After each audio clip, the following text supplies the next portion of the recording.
नमस्कार, आप देख रहे हैं सुदर्शन न्यूज और आपके साथ मैं हूं दीपक कुमार। आज हम बात करेंगे देवभूमि की। देवभूमि से जुड़े कुछ महत्वपूर्ण सवालों के जवाब जानना चाहेंगे हम, और ये सवाल हर एक व्यक्ति के लिए महत्वपूर्ण है। देवभूमि में लैंड जिहाद किस तरह से समय के साथ साथ अब उभर कर सबके सामने आ चुका है, और उन लोगों को भी स्पष्ट नजर आएगा उत्तराखंड का ये लैंड जिहाद का मामला, क्योंकि बीते 17 सालों में इसे धीरे धीरे पाल पोस कर इस स्थिति में ले आया गया है जिहादी ताकतों के द्वारा कि अब वो एक बड़े भूखंड पर कब्जा करने की स्थिति में आ चुके हैं।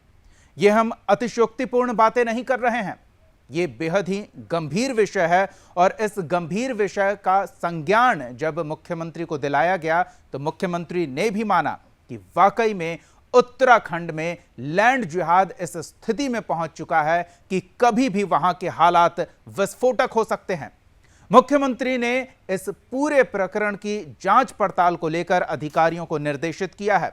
यह भी कहा है कि उत्तराखंड में जो डेमोग्राफिक बदलाव किया जा रहा है, जो आबादी का असंतुलन देखने को मिल रहा है, उससे संबंधित एक रिपोर्ट तैयार की जाए ताकि इन विस्फोटक हालातों से समय रहते निपटा जा सके। लेकिन हालात में कोई सुधार होता नहीं दिख रहा। एक और सरकार और प्रशासनिक तंत्र हालात की समीक्षा करने में और रिपोर्ट बनाने में लगा हुआ है, दूसरी ओर जिहादी ताकतें देवभूमि की जमीन पर कब्जा करने में जुटी हुई है। हम आपको इस पूरे प्रकरण से जुड़ी एक रिपोर्ट दिखाते हैं। आप इस खबर को विस्तार से देखिए, मुद्दे को समझिए, और फिर इस पर हम बातचीत करेंगे, महत्वपूर्ण सवालों के जवाब तलाशने की कोशिश करेंगे।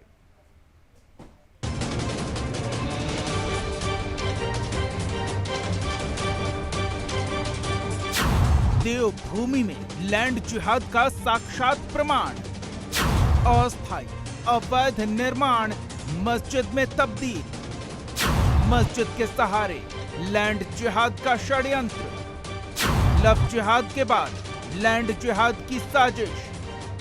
देवभूमि उत्तराखंड पर कब्जा करने के लिए जिहादी ताकतें कितने लंबे समय से षड्यंत्र रच रही है, इसका प्रमाण है टिहरी में बांध के पास दिख रहा ये अस्थायी निर्माण। इसे हटाने की मांग लंबे समय से हो रही है, लेकिन इस अस्थायी निर्माण को जिहादी मस्जिद बताकर लैंड जिहाद के अपने षड्यंत्र को खालीभूत करने में लगे हैं। सेक्युलरिज्म की मानसिकता से पीड़ित हमारे देश में सत्ता संरक्षण में ऐसी परंपरा चल पड़ी कि अल्पसंख्यक का रोना रोकर मुसलमान शासन प्रशासन पर दबाव बनाकर अपनी अवैध मांगों को पूरा करने को बाध्य करते आए हैं, और उत्तराखंड के टिहरी गढ़वाल में भी कुछ ऐसा ही होता दिख रहा है। इस समस्या की शुरुआत 2001 में तब हुई जब बांध निर्माण के काम में लगी जेपी कंपनी ने मजदूरों के मांग पर उनके नमाज पढ़ने के लिए एक अस्थायी निर्माण खड़ा किया। कंपनी का काम खत्म हुआ तो 2004 में कंपनी अपना सामान समेटकर टिहरी गढ़वाल से चली गई, लेकिन पीछे छोड़ गई फसाद की जड़, वो अस्थायी निर्माण जिसे मुस्लिम मस्जिद बताकर अब हटाए जाने का विरोध कर रहे हैं और मांग कर रहे हैं कि अगर शासन इस निर्माण को हटाती है तो उन्हें दूसरी जगह मस्जिद बनाने के लिए जमीन दिया जाए, और राजनीति के वोट बैंक की मजबूरी का वो फायदा उठा रहे हैं।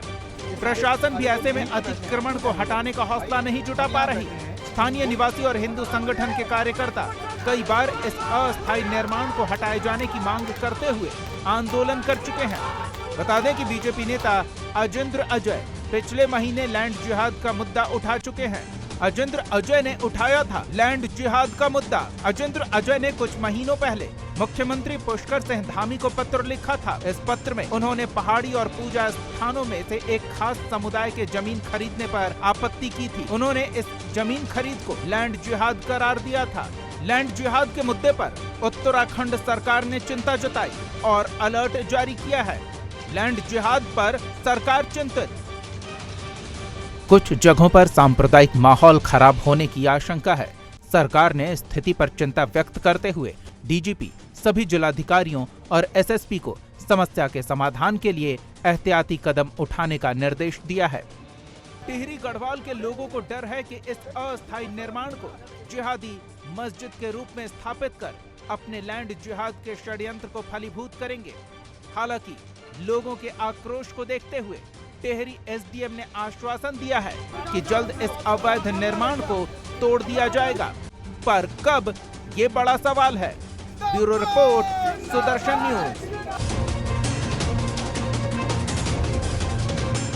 पूरे राज्य में हालात विस्फोटक बनते जा रहे हैं और लोगों में नाराजगी आप देख सकते हैं। ये टेहरी का एक मामला सामने आया है। बीते 17 सालों में इस षड्यंत्र को फलीभूत करने के लिए धीरे धीरे कदम बढ़ाए गए और बहाना बना एक अस्थायी निर्माण। इस षड्यंत्र को हम ग्राफिक्स के जरिए आपको बताने की कोशिश करते हैं। ग्राफिक्स के माध्यम से देखिए कि षड्यंत्र क्या रहा। देवभूमि में कंपनी के साथ आए स्लीपर सेल के सदस्य मजदूर बनकर काम करने आए मुसलमान, नमाज के लिए कंपनी से मांगी अस्थायी जमीन, कंपनी ने दी जगह, वहां पढ़ने लगे नमाज। काम हुआ पूरा, कंपनी लौटी पर नहीं लौटे ये कथित मजदूर। पहाड़ी पर किया अतिक्रमण, बनाया झोपड़ा, फिर सरकारी जमीन पर बना डाला घर। धीरे धीरे बढ़ने लगी घरों की संख्या। अस्थायी निर्माण को हटाए जाने का करने लगे विरोध। हिंदू संगठनों ने कथित मस्जिद को हटाए जाने की मांग की। अब अतिक्रमण के बदले मांग रहे हैं अलग से मस्जिद बनाने के लिए जमीन। 17 साल से चल रहा लैंड जिहाद का यह षड्यंत्र।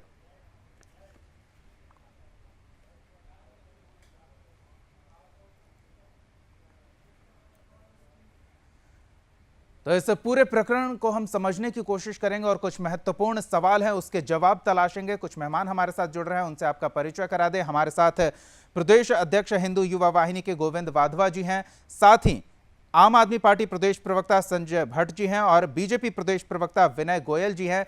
जो कि सरकार बीजेपी की है, इसलिए पहला सवाल उन्हीं से हम करेंगे कि आखिर सरकार कर क्या रही है। क्या सरकार को इस बात की जानकारी नहीं कि वहां आबादी का असंतुलन इस स्थिति में पहुंच गया है कि हालात विस्फोटक होने वाले हैं। मुख्यमंत्री ने जो फैसला लिया है, जो दिशा निर्देश दिया है, वो काफी देर से आया। गोयल जी, रखी है, मैं आपको साधुवाद देना चाहता हूं कि ऐसे सामयिक और संवेदनशील विषय आप जैसा चैनल ही ले सकता है। और मुझे लगता है कि जितना गंभीर ये विषय है, जितना संवेदनशील विषय है, उतनी ही संवेदनशीलता और गंभीरता से इस विषय पे चर्चा होनी चाहिए। बिल्कुल। जिस प्रकार से जैसे ही माननीय मुख्यमंत्री जी के संज्ञान में आया कि किस प्रकार से यहाँ कुछ क्षेत्रों में आबादी का संतुलन बिगड़ रहा है और कुछ जगह जिस प्रकार की घटनाएं आपने इंगित की, उस प्रकार की घटनाएं आ रही हैं, तो उन्होंने तुरंत एक्शन लेते हुए डीजीपी को आदेश दिए कि एक कमेटी बनाई जाए और इसकी विस्तृत जांच की जाए। और जो इसके साथ साथ जो कुछ लोग अवैध रूप से यहाँ रह रहे हैं या जिन्होंने कुछ अवैध रूप से कुछ अपने वोटर कार्ड या अन्य राशन कार्ड वगैरह भी बनवा दिए हैं, उन सबकी जांच की जाए। और अगर इस कहीं भी किसी भी तरीके से देवभूमि की अस्मिता पर किसी भी प्रकार का कहीं कोई प्रहार करने की कोशिश करेगा या उसकी डेमोग्राफी को चेंज करने का प्रयास करेगा, उसे। गोयल जी, आप कोशिश शब्द पर अभी तक अटके हुए हैं। हम कोशिश से आगे के हालात देख रहे हैं। जो हालात बने हुए हैं वो कोशिश नहीं, वो षड्यंत्र के फलीभूत होने के बाद सामने आए हैं। और चिंता इस बात की है कि प्रशासन अतिक्रमण को, जिसे अवैध कहा जाएगा, जिसे हटाया जाने की जिम्मेदारी प्रशासन की होती है, प्रशासन उस अवैध अतिक्रमण को सिर्फ इस वजह से नहीं हटा रही है क्योंकि सरकारी जमीन पर कब्जा करके बैठे जो कुछ मजदूर वहां काम करने के दौरान नमाज पढ़ा करते थे, वो उसे मस्जिद बता रहे हैं और प्रशासन डर के मारे उन लोगों को खदेड़ रही है जो इसका विरोध कर रहे हैं। नहीं, बिल्कुल ऐसा मैं आपको विश्वास दिलाना चाहता हूं कि सरकार ऐसी किसी भी घटना को बर्दाश्त नहीं करेगी और निश्चित रूप से ऐसी प्रकरणों में सख्त से सख्त कार्रवाई होगी। उसके जांच के आदेश दे दिए गए हैं और माननीय मुख्यमंत्री जी का निर्देश बिल्कुल स्पष्ट है। चलिए, हम उम्मीद करते हैं कि जल्द ही जांच पूरी होगी और कार्रवाई भी होगी। हमारे साथ कुछ और मेहमान जुड़े हुए हैं, उनके पास भी चलेंगे, लेकिन पहले हमारे साथ निरंजनी अखाड़ा के सचिव महंत राम रत्न गिरी जी भी जुड़े हुए हैं, उनकी भी प्रतिक्रिया ले लेते हैं। महंत जी, स्वागत है आपका सुदर्शन न्यूज पर। हाँ, धन्यवाद। महंत जी, अगर सरकार के बाद ऐसी सूचनाएं किसी को प्राप्त होती है तो वो आपके संस्थाओं के जैसे धार्मिक संगठनों को और संस्थाओं को प्राप्त होते हैं कि कहां क्या चल रहा है। क्योंकि मंदिर से जुड़े लोग आपस में मिलते जुलते हैं, बातचीत करते हैं, तो इसकी जानकारी आप तक जरूर पहुंचती होगी कि मंदिर के आसपास जो देवालय है उसके आसपास की जमीन को दैत्य कब्जा रहे हैं। ये तो बहुत ही गलत है। ये हमारा राज्य देवभूमि है। इसमें तो जो पुराने शहरों को छोड़ करके तो हम कह नहीं सकते, लेकिन जो हमारा जो देवभूमि है, उत्तराखंड की तरफ, बद्रीनाथ की तरफ जाते हैं जी, तो नई जगह तो ये नहीं होना चाहिए। आपको लगता है सरकार इस दिशा में कोई कार्रवाई कर रही है, या फिर सरकार को बस अपने वोट की चिंता है, चुनाव जीतने की चिंता है और सनातन की चिंता नहीं? नहीं, हमारे ये बात हमने उनके अपने सीएम साहब की नॉलेज में डाल रखा है और हम लोग जो भी अपना सभी संत मिलकर के उनको ज्ञापन देंगे। ऐसा उनसे आगे जो कार्रवाई है उसको रुकवाएंगे। बिल्कुल, सरकार पर दबाव बनाने की जिम्मेदारी आपकी है महंत जी, और हम उम्मीद करते हैं कि आप इस जिम्मेदारी का बखूबी निर्वहन करेंगे। देवालयों की सुरक्षा आपके जिम्मे है, आपके कंधे पर ये बड़ी जिम्मेदारी है। हाँ, बहुत हम तो पूरी कोशिश में हैं। आपने ये हमें बताया, हम मिले आपसे, बहुत अच्छा हुआ। अभी हम 1-2 दिन में मीटिंग करके इसका ज्ञापन हम सीएम साहब को भेज देंगे। बहुत बहुत धन्यवाद महंत राम रत्न गिरी जी, आपने अपना समय दिया। हमें पता है आप की कुछ व्यक्तिगत बाध्यताएं भी है। बहरहाल अक्षत पवन जी हमारे साथ जुड़े हुए हैं। इस पूरी समस्या के जड़ में वो पहुंचे हुए थे और पूरे प्रकरण की जानकारी हमें वो देंगे, किस तरह से प्रशासन और शासन अवैध अतिक्रमण को हटाने से घबरा रही है और किस तरह से वहां के हिंदू समाज के लोग लगातार प्रदर्शन कर रहे हैं। और जब वो खुद उस अवैध अतिक्रमण को, जिसे मस्जिद बताया जा रहा है, हटाने पहुंचे तो हटाने वालों को ही प्रशासन ने रोका। अक्षत, पूरे घटनाक्रम के बारे में जानना चाहेंगे, कैसे क्या हुआ? देखिए, सर्वप्रथम जो ये अवैध मस्जिद का जो निर्माण किया गया है, पूर्व में ये जो जमीन थी वो टीएचडीसी के नाम पर थी, परंतु कुछ समय के बाद पर्यटन की दृष्टि से ये जो भूमि थी ये पर्यटन विभाग को दे दी गई। जब टेरी बांध का निर्माण किया जा रहा था तो टेरी बांध निर्माण के दौरान पे जो जेपी कंस्ट्रक्शन कंपनी के जो तथाकथित तौर पे जो कहा जाता है प्रशासन के द्वारा हमें कि उस समय पे एक मस्जिद थी और उस मस्जिद जो भी अस्थायी रूप से एक टिन शेड में निर्मित थी, 2 बाटा एक जगह होती है। परंतु उसके बाद जब जेपी कंस्ट्रक्शन कंपनी का काम पूरा हो गया, लेकिन उनके जो सारे मजदूर थे वो वहां से चले गए। लेकिन उसके बाद जो क्षेत्रीय जो वहां पे जो विशेष समुदाय के कहें या मुस्लिम धर्म के जो लोग थे, उन लोगों ने उस पर अतिक्रमण कर दिया। उसके बाद उन्होंने वहां पर जो खांडखाला नामक जो ये स्थान है वहां पर अवैध मस्जिद का निर्माण कर दिया।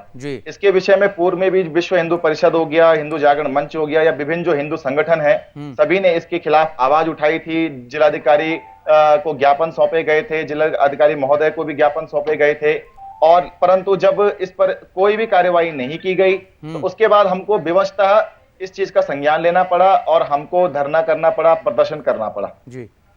5 तारीख को हमने 5 सितंबर को हमने पहले इस पे धरना प्रदर्शन किया था। उस दिन पर्यटन विभाग की टीम भी वहां पर आई थी, तहसीलदार महोदय भी आए थे, और उसके बाद उनको 15 दिन का नोटिस दिया गया था।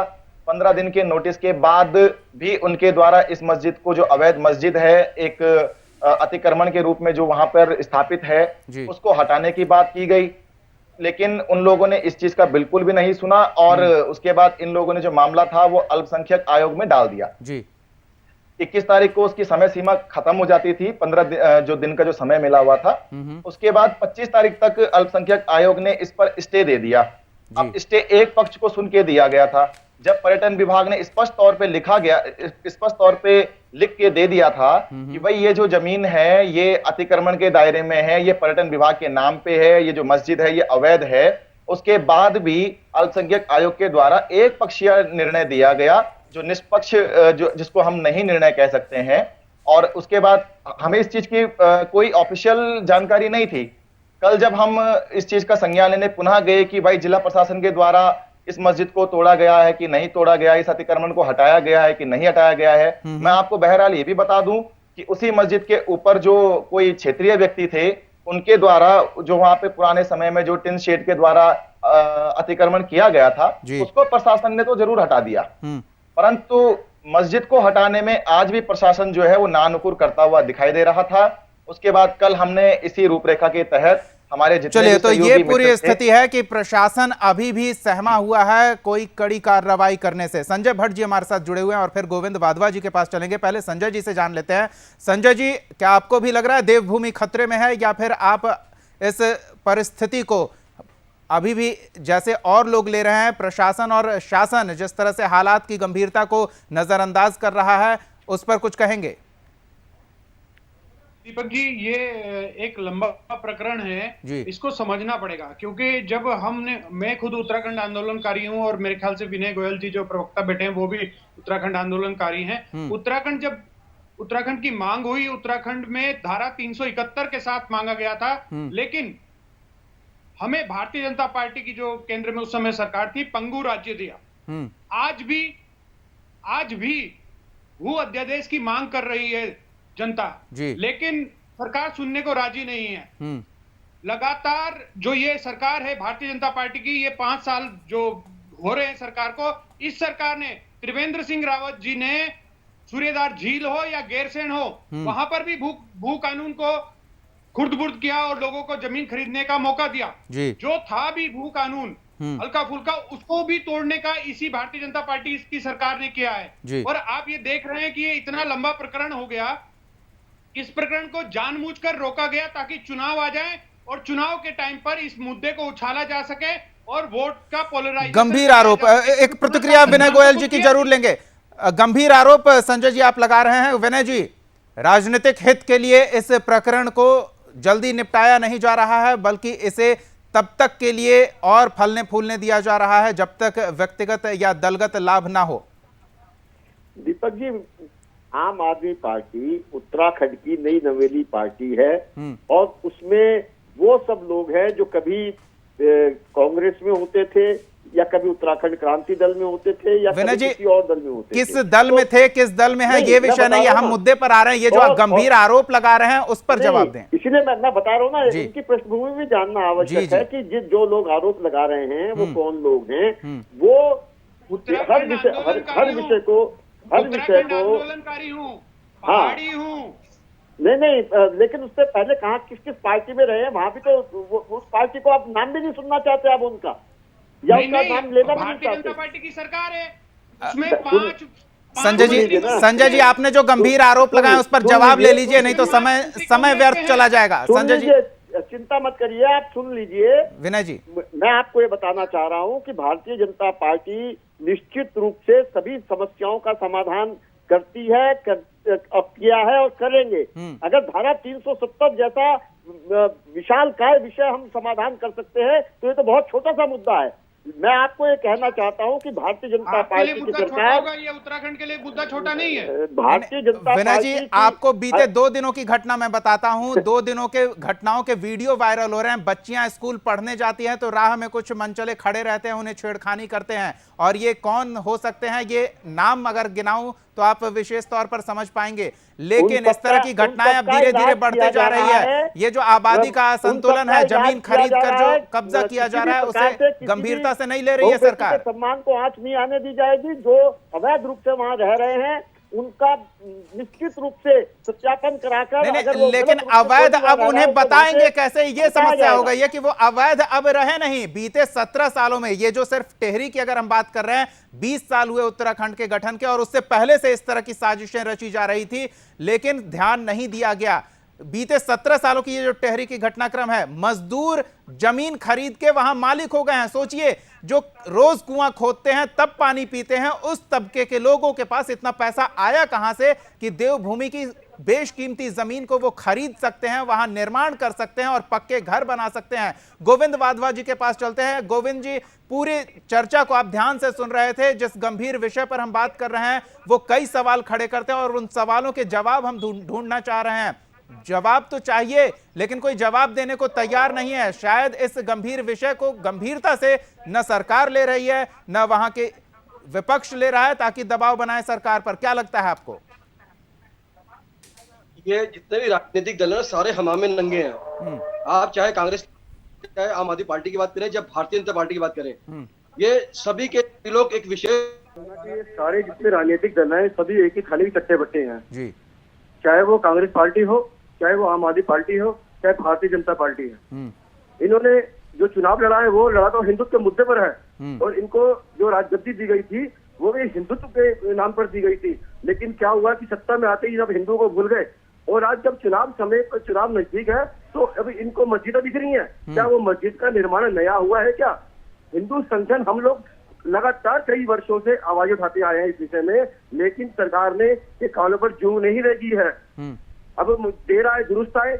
अब पुष्कर सिंह धामी जी से हमें बहुत उम्मीद है कि उत्तराखंड में हमारी बात को सुनेंगे और हमारे विषय को देखते हुए एक उत्तराखंड को बचाने की पहल करेंगे। नहीं तो ये जो नरपिशाच जो जिनको ये लोग विशेष समुदाय कहते हैं, उनको डर भी लगता है मुसलमान कहते समय कि इनका मुसलमान वोटर कहीं खराब ना हो जाए। ये नरपिशाच पूरे उत्तराखंड में फैल चुके हैं और इनको हटाना अब संभव नहीं है। इनके लिए कुछ नया इलाज करना पड़ेगा। अगर प्रशासन या शासन के पास इलाज नहीं है तो ये इलाज हम पर हिंदू संगठनों को छोड़ दो।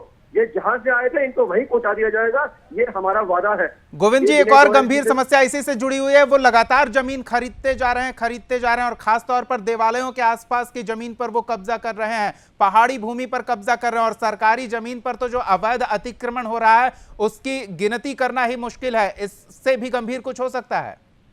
देखिए, ये अंतर्राष्ट्रीय मिशन चल रहा है इनको पूजा। अच्छा, हमारे जो हिंदुओं के जो सनातन धर्म के जो 4 धाम है, इनको आखिर जरूरत क्या पड़ी है वहाँ पर इनको स्थान लेने की? वहाँ पे क्या दर्शन करने जाएंगे या देवी देवताओं को दर्शन करने जाएंगे या वहाँ पे हानि बनाने जाएंगे? इनका सीधा सा मकसद एक है कि हमारे देवी देवताओं को, जैसे उन्होंने कहा जी बद्रीनाथ ये हमारी भूमि है। अरे कैसे तुम्हारी भूमि है? ये तो हमारे देवों के देव स्थल की भूमि है। ये हजारों वर्षों की भूमि है। हजारों वर्षों से हम लोग तपस्या कर रहे हैं। बिल्कुल, और अगर हालात सुधारे नहीं गए जल्द से जल्द तो हमारी जो वहां पारंपरिक पहचान है उसके नष्ट होने का खतरा है। संजय जी के पास चलते हैं, आते हैं फिर सबके प्रतिक्रिया। संजय जी, मुफ्त बिजली, अन्य सुविधाएं, नौकरी, रोजगार, लेकिन उत्तराखंड की पहचान का क्या? देवभूमि की पहचान का क्या करेगी आम आदमी पार्टी? सिर्फ इसी मुद्दे पर चुनाव लड़ेगी या देवभूमि की पहचान के संरक्षण का भी शपथ लेकर पार्टी चुनाव में उतरेगी?